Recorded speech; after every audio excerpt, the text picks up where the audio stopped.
eer die Here. Terwyl hy nog goed is. En Dawid sê, as ek val, laat het toch in die hand van die Here wees. En nou sien ek hoekom Paulus hierdie woord, hy sê, ek voel nie omdat ek sterk is, ek voel omdat ek swak is, siektes het my aangeval, maar hier is ek vanmiddag, om die Here te antwoord. Hy vraag jongelinge, waarmee? Sy is jou pad suiwer hou. Ek alleenlik die woord. Ek wil groet in die geseënde naam van die verlosser Jesus. Al my musikante, apostel, my apostel, u is 'n groet. Profete in die naam van my verlosser Jesus, my moeders, u is 'n groet. Jong mense, u is 'n groet. My leraars, u is 'n groet. Halleluja. Nou vanmiddag kom hierdie broer en man tel my sommer net so op. Maar hier, ek het iets op my gedagte, waar die man blind was, baie lang. En Jesus kom by die man en die vrye man, waar moet hy hê? Ek moet vir jou sê, Here, ek wil jou toch sien. Te lang was hy blind, jou vyand het jou vastgevang, jou vyand was by jou, jou beste vriend het jou vastgevang, jou moeder, jou vader hier wil hê, sy moet vanmiddag sien,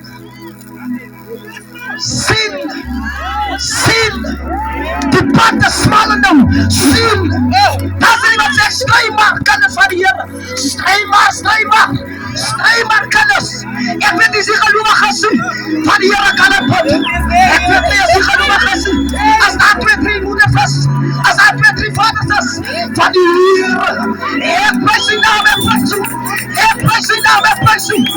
kan alleen aan pad, ek waar nie, hy sê die dagen voor, zelfs bij mekaar kom, ek kan pad die Here, vir sy genade, wow, ek prijs die, was die jong bloes aan die kan ondersteun, was die moeders aan die kan ondersteun, was die vaders aan die kan ondersteun, en die bij my praat, dat wij die bloes bij mekaar kom, gebeur dat hier niet, en die kracht van die Here val, 2-3 jongelinges, hoef je te worry nie, hy sê wat dat 2-3 is, prijs die Here, ek loof nie, van vandag af, sleep jou kruis, sy oos, noordwes, suidwes, sleep hom, iemand is gebroken, jy kan, sleep hy gebroken, sleep hy heil,